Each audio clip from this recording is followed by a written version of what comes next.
हाय false, मैं सत्यप्रकाश आपके लिए जो मेरा वीडियो था, पाकिस्तान आर्मी किस प्रकार से देश की जनता पे अपना वर्चस्व बनाती है और किस प्रकार से पाकिस्तान को रन करती है, उसका पहला पार्ट आपने देखा होगा। यदि नहीं देखा तो प्लीज़ आप पहला पार्ट देखिए, तभी आपको दूसरा पार्ट समझ में आएगा। तो अपन बात कर रहे थे सत्ता के ज्ञान की। सत्ता के ज्ञान के 3 भाग होते हैं। मोटे तौर पर मैं आपको पीछे ले जाना चाहता हूँ और बताना चाहता हूँ कि सत्ता के लिए 3 पावर यानी कि इसके 3 भाग होते हैं, ज्ञान, बल और वेल्थ। तो पाकिस्तान आर्मी के बारे में अपने देखा कि जो 2 भाग थे, वेल्थ और फोर्स, वो कैसे कंट्रोल किया। और तीसरा जो सबसे मोटा भाग है वो आता है नॉलेज। उसका नॉलेज वास्तविक रूप से बहुत महत्वपूर्ण चीज़ होती है, लेकिन अधिकतर सत्ताधारी लोग और पार्टियां या फिर सेनाएं या फिर तानाशाह लोग ज्ञान का एक विकृत रूप जनता के बीच में फैलाते हैं। वास्तविक रूप से उसको प्रोपेगेंडा करते हैं। विकृत रूप ऐसा होता है कि जो लोगों की इमोशनली इंटेलिजेंसी और भावनात्मक रूप से उस शासक के प्रति जोड़ते हैं और ऐसा लगता है कि ये शासक ही अपने को इस मुसीबत से तरा सकता है या अपने को बचा सकता है। तो ये ज्ञान का एक विकृत रूप होता है, जिसकी सामान्य परिभाषा होती है, ये एक वार्तालाप का, एक संप्रेरण का एक रूप है जिसमें लोगों के एटीट्यूड्स यानी कि उनके सोचने की क्षमताएं, राय और व्यवहार को एक झुके हुए भाग की तरफ, बाइस्ड यानी किसी एक पक्ष की तरफ ले जाता है। तो मेन टूल्स ऑफ प्रोपेगेंडा क्या होता है? मोटे तौर पे मैं पाकिस्तान के संदर्भ में इसको रखना चाहता हूँ। प्रोपेगेंडा के कई टूल्स हो सकते हैं, लेकिन उनमें सबसे पहला जो टूल्स होता है, जो सभी के लिए लागू होता है, school text book and books. सबसे महत्वपूर्ण जरिया होता है स्कूल की किताबें।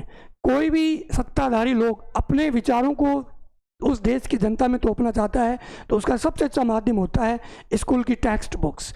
यानी वो नई पीढ़ी है जिनका इनोसेंट माइंड होता है, उनको किस प्रकार का ज्ञान दिया जाता है। Second is media. Media is the most powerful entity in the world. Malcolm X का जो स्टेटमेंट है वो अपन आगे देखेंगे। मीडिया लोगों के दिमाग को और सोचने की क्षमता को बदल देता है।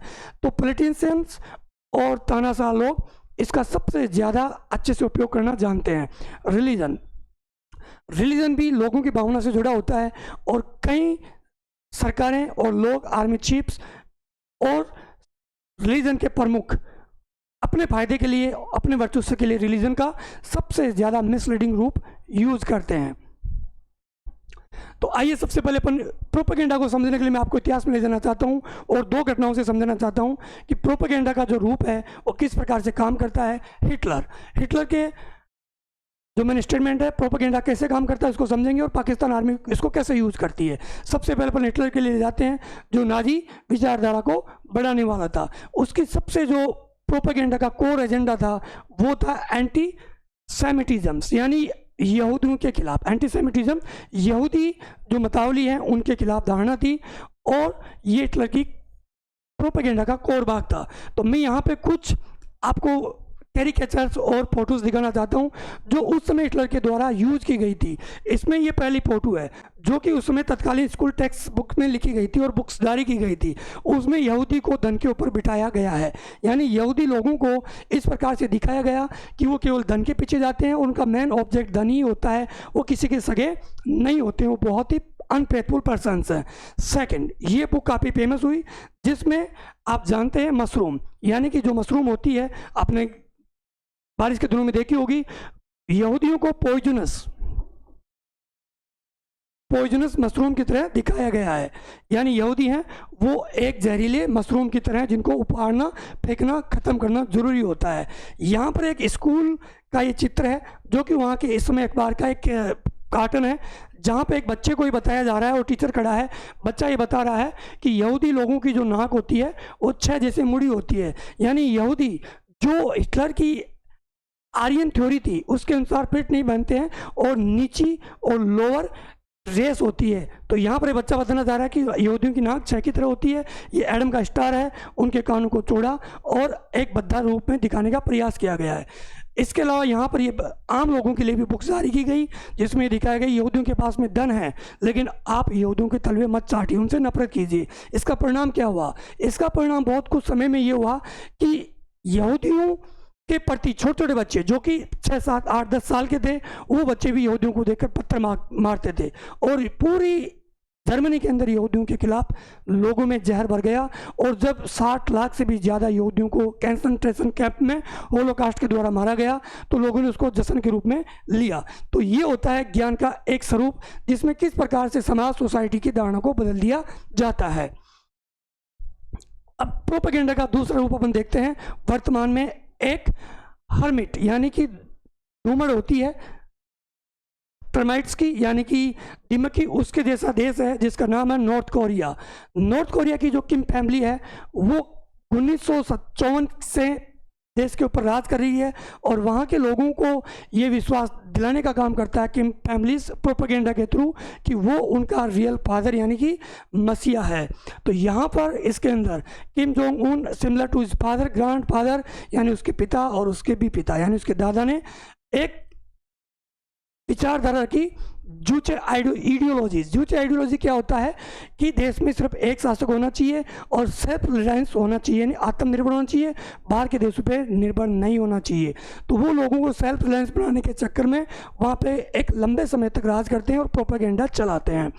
यहाँ पर प्रोपेगेंडा के थ्रू क्या करते हैं, cult of the Kim family यानी किम फैमिली को एज डिवाइन पावर स्पिरिचुअलिटी और सच्चा देश का सेवक दिखाने का, रक्षक बताने का काम करते हैं। उनको हीरोइक यानी हीरो की तरह और ऑलमोस्ट डिवाइन यानी दिव्य, क्योंकि नॉर्थ कोरिया में कोई भगवान नहीं है लेकिन वहाँ पर दो भगवान के रूप जरूर हैं, किम जोंग उन और उनके पिता की तस्वीर लगी है। आप यहाँ देख सकते हैं लोग उनको नतमस्तक होकर झुक रहे हैं और जब किम जोंग उन के फादर की डेथ हुई तो आप देख रहे हैं वहाँ पर आम जनता किस प्रकार से क्राई कर रही है। इसके अलावा प्रोपेगेंडा में एक सबसे महत्वपूर्ण काम होता है कि उसको एक एनिमी यानी कॉमन दुश्मन दिखाना पड़ता है। तो यहाँ पर जो नॉर्थ अमेरिका है,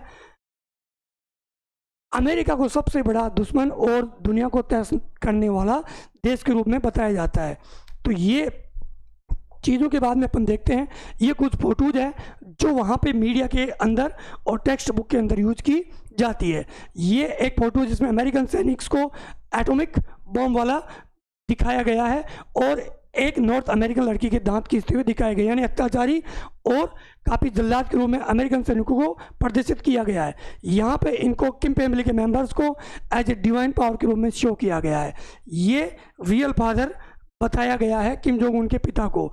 ये आर्मी के खिलाफ है यानी वहाँ पर भी मिलिट्री का एक बहुत बड़ा हिस्सा है जो पूरे नॉर्थ कोरिया को कब्जा करता है। तो ये ज्ञान में दो उदाहरण से आपको बताना चाहता हूँ कि जो सत्ता का तीसरा पक्ष होता है ज्ञान, उसका विकृत रूप प्रोपेगेंडा है, वो सबसे ज़्यादा प्रभावशाली और लोगों को दिमाग को भ्रमित करने वाला होता है। इसका एक रियल लाइफ में अपन उदाहरण देखें कि जैसे जातिवाद है, वो एक शुरुआत में एक व्यवस्था थी लेकिन अब एक वो दिलों में बस चुकी और जाती जाने का नाम नहीं लेते हैं। इसी प्रकार से कई मुस्लिम प्रीचर्स हैं, रिलीजन टेक्स्ट बुक का रेफरेंस देकर यहूदियों के खिलाफ 700 ईस्वी से लेकर आज तक एक नफरत का दौर बना हुआ है और क़यामत तक ऐसा माना जाता है कि यहूदी मैन उसमें लड़ाई में भागीदार होंगे। यानी इस्लाम और यहूदियों के बीच में एक बड़ी नफरत बनी हुई है। अब पाकिस्तान आर्मी के बारे में अपन बात करते हैं कि किस प्रकार से ये प्रोपेगेंडा टूल्स को यूज़ करती है। सबसे पहले आप पाकिस्तान आर्मी का जो मैप है उसको देखेंगे तो इसमें सबसे बड़ा जो रोल है उस मैंने यहाँ पे पाकिस्तान आर्मी का फ्लैग लिया है। इसमें 3 भाग हैं, वही हैं स्कूल एंड मदरसा एजुकेशन जो है वो प्रो मिलिट्री यानी मिलिट्री को एज ए हीरो की तरह और मिलिट्री को प्रोपेगेट करने वाली होती है। मीडिया दुनिया की एकमात्र सेना है जो अपना और देशों में हो सकती है लेकिन जो प्रभावशाली मीडिया है वो पाकिस्तान आर्मी का है, जिसको इंटर सर्विस पब्लिक रिलेशनशिप के नाम से संगठित किया गया है, जो पाकिस्तान आर्मी का सूचना केंद्र है और पाकिस्तान आर्मी के लिए सूचना जनता के लिए टीवी चैनल्स, रेडियो और फिल्में बनाने का काम भी करता है और पाकिस्तान आर्मी को बहुत हीरो की तरह, रक्षक की तरह और अति आवश्यक सेना के रूप में बताया गया है।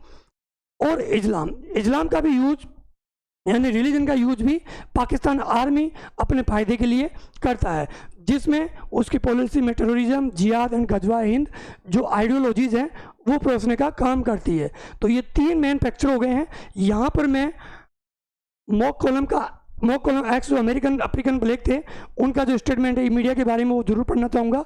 मीडिया दुनिया की सबसे शक्तिशाली एंटिटी है जो निर्दोष को दोषी और दोषी को निर्दोष कर सकती है, क्योंकि ये बहुत बड़े लोगों के समुदाय के दिमागों को प्रभावित करता है।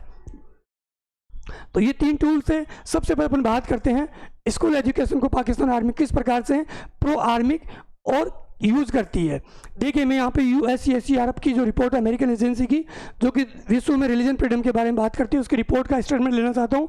बुक्स बाइस towards the army and anti India and anti minority, यानी उसकी रिपोर्ट में बताया गया जब अमेरिका पाकिस्तान को आर्थिक सपोर्ट करता था, उस समय की रिपोर्ट है कि पाकिस्तान की जो किताबें हैं वो आर्मी का यशोगान करने वाली, एंटी इंडिया यानी इंडिया के खिलाफ, और मिनोरिटी चाहे हिंदू हो चाहे क्रिश्चियंस हो उनके खिलाफ ज्ञान देने वाली वहाँ की किताबें हैं।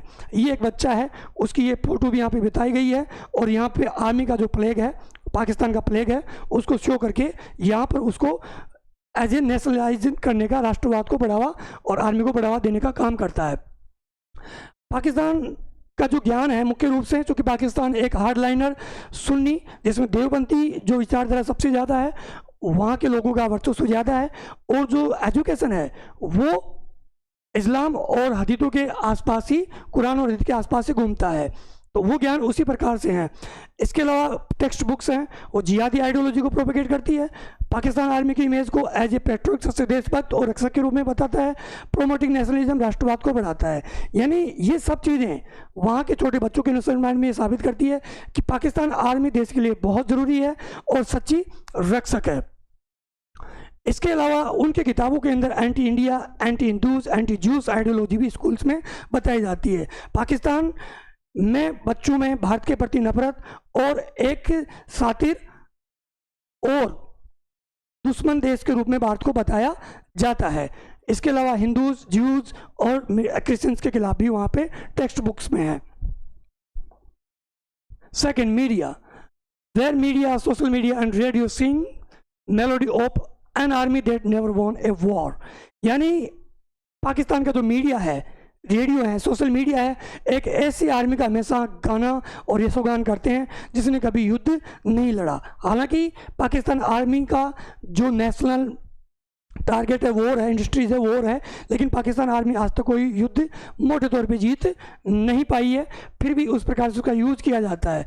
पाकिस्तान आर्मी मीडिया का किस प्रकार से यूज़ करता है, जो मैंने आपको बताया है, ISPR है, पाकिस्तान का सबसे बड़ा न्यूज़ चैनल एजेंसी है दूसरे नंबर पर, जिसमें न्यूज़ मीडिया प्लेटफॉर्म और फिल्में बनाने का काम भी करता है, जिसमें फेक नरेशंस चलाया जाता है और सेना की बहादुरी कहानियों की तरह बताई जाती है।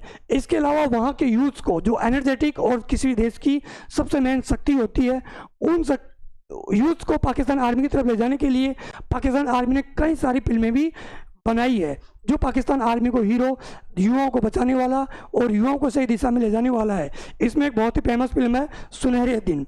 ये एक ड्रामा था जो पाकिस्तान के अंदर काफ़ी लोकप्रिय हुआ और आर्मी को बहुत ही हीरो की तरह और लाइमलाइट में लाने वाला रहा। इसके अलावा ईद ए वफा, एक थी मरियम, इस प्रकार की कई सारी फिल्में और ड्रामा पाकिस्तान आर्मी ने ISPR के थ्रू बनाया, जिसमें पाकिस्तान आर्मी की वैल्यू बढ़ी और जनता का एक बहुत सने मिला। इस प्रकार से पाकिस्तान आर्मी ने, आपने देखा, एजुकेशन और मीडिया दोनों पे अपने हिसाब से कंट्रोल किया और किस प्रकार से उसने अपनी छवि सुधारने का यूज किया। ये सुनहरे दिन फिल्म से एक स्टिल है। अब the most important, religion image bolstering tool for the Pakistan आर्मीज।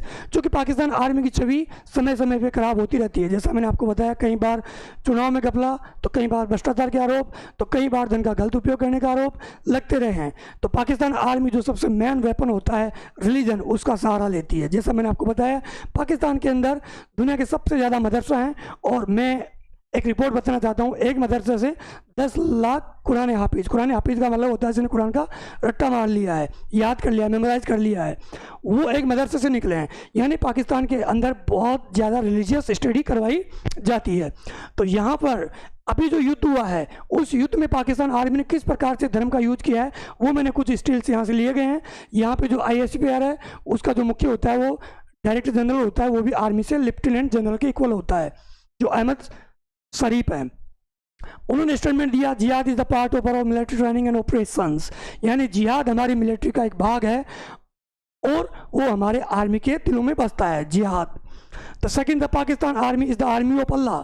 Aamir Hamza, founder of लश्कर तैयबा, ये एक आतंकवादी संगठन है जो पाकिस्तान आर्मी को सपोर्ट करता है और ट्रेनिंग, टेररिस्ट और मिलिटेंट्स को ट्रेनिंग देने का काम भी करता है। उसके फाउंडर ने आर्मी की प्रशंसा से कहा कि Pakistan army is the army of the Allah. That's great. Madrasa students, अभी आपने पाकिस्तान के जो डिफेंस मिनिस्टर थे ख्वाजा आसिफ का बयान सुना होगा, जिसने कहा कि madrasa students are the Pakistan second line of defence, यानी मदरसा के जो स्टूडेंट्स हैं वो पाकिस्तान आर्मी की दूसरी सुरक्षा लाइन है। They are ready to help the army. Great.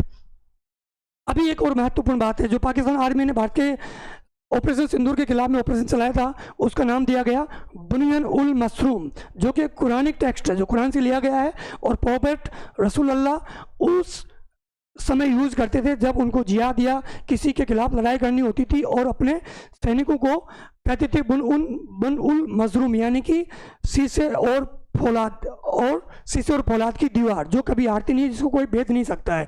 तो इसका वहाँ पर मीडिया ने पूछा कि इस शब्द का यूज करने का क्या मतलब है, तो वही पाकिस्तान के जो DGI है उन्होंने कहा कि ये अल्लाह जिहाद की लड़ाई है। द पाकिस्तान आर्मी का फ्लैग भी आप देखते हैं तो ये और कहानी को स्पष्ट करता है। पाकिस्तान आर्मी का जो मोटो है वो है फैथ पीटी ईमान तकवा जिहाद फिल सबीलिल्लाह, यानी कि धर्म पे आधारित ही इसका फ्लैग लिया गया है। तो इस प्रकार से इसमें कोई ज़्यादा डाउट नहीं है कि पाकिस्तान आर्मी रिलीजन का सबसे ज़्यादा यूज़ करती है। इसके अलावा एलिगेशंस है कि पाकिस्तान आर्मी मदरसों को जो फंड मिलता है वो देती है, और मदरसे पाकिस्तान आर्मी को आम जनता में एज ए हीरो बताते हैं, सपोर्ट करते हैं, और झूठ पड़ने पर उनको मिलिटेंट टेररिस्ट भी उपलब्ध करवाते हैं। तो ये एक सिम्बोसिस की तरह काम करता है। Great Symbiosis, Islam and Pakistan army, यानी कि एक सजीवता बनी हुई है जिसमें एक दूसरे का पोषक करते हैं, उसके लिए सिम्बोसिस यूज़ करते हैं। यानी पाकिस्तान आर्मी इस्लाम को हेल्प करती है, यानी रिलीजन को हेल्प करती है, वहाँ के मौलवी को हेल्प करती है, इमामों को हेल्प करती है, और वहीं वो लोग पाकिस्तान आर्मी को जनता के थ्रू और अन्य थ्रू से पाकिस्तान आर्मी को सपोर्ट करते हैं। दोनों का एक बहुत ही तगड़ा अलायंस बना हुआ है। आप देखते हैं पाकिस्तान में लिखा है कि अधिकतर हार्डलाइन सुन्नी मुस्लिम्स हैं, और वो इस प्रकार से देखते हैं। इसके अलावा पाकिस्तान आर्मी को इस प्रकार से दिखाया गया है कि वह बाह्य जो धर्म है, जो इस्लाम को खत्म करना चाहते हैं, उससे बचाने का काम भी करती है, और आर्मी का जो मोटो है जो मैंने आपको बता दिया है। इस प्रकार से धर्म उनका बेस्ट प्रोपेगेंडा वेपन हो जाता है। अब इन चीज़ों के बाद में पाकिस्तान आर्मी एक अन्य रूप भी लेती है, क्योंकि जब कभी देश पे आपदा आती है तो पाकिस्तान आर्मी अपनी छवि सुधारने का सबसे बढ़िया मौका ढूंढती है, और एज ए मसीहा के रूप में लोगों के बीच में जाती है। मैं एक यहाँ पर अभी 2023 की रिपोर्ट थी जिसमें पाकिस्तान की जो हंगर रिपोर्ट इंडेक्स था वो काफ़ी डाउन था और देश की छवि खराब करने वाला था। तो पाकिस्तान आर्मी चीफ ने कहा कि हम देश की जनता को भूखे नहीं मरने देंगे, और पाकिस्तान आर्मी ने ट्रैक्टर और खेती और पशुपालन अपने हाथ में लेने का प्रयास किया। इसके लिए पाकिस्तान आर्मी ने जो गवर्नमेंट ज़मीन थी उसको भी अपने कब्जे में ले लिया। मैंने इकोनॉमिक्स टाइम्स की जो रिपोर्ट आप देख सकते हैं, टैंक टू ट्रैक्टर, यानी पाकिस्तान आर्मी टैंक से लेकर ट्रैक्टर का काम, खेती का काम भी करने वाली है। मैंने कैरिकेचर इसको बताने का प्रयास किया है, जहाँ पे एक आर्मी पर्सन ट्रैक्टर चला रहा है और जनता के लिए खेती करेगा और जनता को भूखे नहीं मरने देगा, यानी पाकिस्तान आर्मी जनता के लिए कुछ भी कर सकती है। इस प्रकार की छवि पाकिस्तान आर्मी समय पे बनाती है। पाकिस्तान आर्मी देश के लिए दूध और पशुपालन का काम भी करती है। That is the great army of Pakistan. Terrorism and war A safety wall, और जब कभी पाकिस्तान आर्मी की छवि बहुत ज़्यादा बिगड़ती है तो उनके पास में एक सेफ्टी वॉल भी होता है, आतंकवाद और युद्ध का। पाकिस्तान हमेशा भारत के खिलाफ, खासतौर से उसके जो एजेंडा है उसके अंदर मैंने लिखा है कश्मीर एंड बलूचिस्तान, यानी कश्मीर वहाँ की किताबों से लेकर वहाँ के आम लोगों को लेकर एक बहुत बड़े प्रोपेगेंडा के रूप में है। तो पाकिस्तान आर्मी को जब कभी भी लगता है तो कश्मीर को लेकर मुद्दा उठाती है, वहाँ पे आतंकवादी घटनाएं करवाती है और इस प्रकार की एक्टिविटीज़ करती है। इसके अलावा गजवा ए हिंद, यानी पाकिस्तान आर्मी और मदरसा इस चीज़ का भी डॉक्ट्राइन करते हैं कि प्रत्येक मुसलमान का दायित्व है गजवा ए हिंद करें, जब तक गजवा हिंद नहीं होगा तो क़यामत नहीं आएगी। तो इस प्रकार से पाकिस्तान आर्मी एक्सटोल द जिहाद, और लोगों को जब भी भारत और पाकिस्तान के रिश्ते सुधरने का प्रयास हुए हैं, पाकिस्तान आर्मी ने भारत के खिलाफ युद्ध किया है। इसका सबसे बड़ा उदाहरण कारगिल युद्ध आप देख सकते हैं। तो इस प्रकार से पाकिस्तान आर्मी है वो कई प्रकार के जो टूल्स हैं उनका यूज़ करती है और पूरे देश को कब्जे में लेती है। अब मोटे तौर पर पाकिस्तान आर्मी क्या क्या काम करती है ना, पावर है, तो वास्तविक रूप से सत्ता तो पाकिस्तान आर्मी के साथ हुई क्योंकि उसके पास में आम पब्लिक है, जनता का साथ है और वहाँ की चुनी हुई सरकार तो एक पपेट के रूप में होती है जो आर्मी के अनुसार ही चलती है। तो मोटे तौर पे आप देखें, deciding foreign policy, Pakistan army वहाँ की विदेश नीति को निर्धारित करती है, कैसे क्या किस देश से संबंध होंगे क्या होंगे। इसके अलावा आर्मी पर्सनल्स हैं, आर्मी चीफ्स हैं, वो अन्य देशों के जो चीफ ऑनर होते हैं, सम्मान होते हैं, वो भी जाकर लेते हैं, भले से उनके प्रधानमंत्री को मिले नहीं मिले, लेकिन वो जाकर विदेशों से लेकर आते हैं। Selecting the ruling party and deciding the vote results, आपने अभी इमरान खान पार्टी का जो रिजल्ट आया था उसमें एलिगेशन लगे थे कि पाकिस्तान आर्मी ने रिजल्ट प्रोवाइड किए हैं। सेलेक्टिंग द प्राइम मिनिस्टर, समय समय पर प्राइम मिनिस्टर को भी बदल दिया जाता है जब कू करने की आवश्यकता नहीं होती है। तो डिटरमाइनिंग द बजट, बजटों का भी निर्माण किया जाता है। रेगुलेटिंग द मीडिया, वो टू स्पीक और नॉट टू स्पीक्स, पाकिस्तान सेना का मीडिया है लेकिन अन्य जो मीडिया क्या गा रहे हैं उस पर भी पाकिस्तान सेना का चाबुक रहता है, यानी कैरेट एंड स्टिक की पॉलिसी उसके पास में है। And writing judgement for courts for special cases, और जो पाकिस्तान के कोर्ट्स हैं कई बार जरूरत पड़ने पर पाकिस्तान आर्मी उनके लिए निर्णय लिखने का काम भी करती है। All in all Pakistan army controls entirely country via propaganda, wealth and a force that's very huge in numbers. Thank you very much. मैंने इस प्रकार से आपको समझाने का प्रयास किया कि कैसे सेना इतनी शक्तिशाली है और क्यों पूरे देश को कंट्रोल करती है। यदि आपको वीडियो यूजफुल और ज्ञानवर्धक लगा तो प्लीज़ चैनल को सब्सक्राइब करें और वीडियो को लाइक और शेयर करें। Thank you.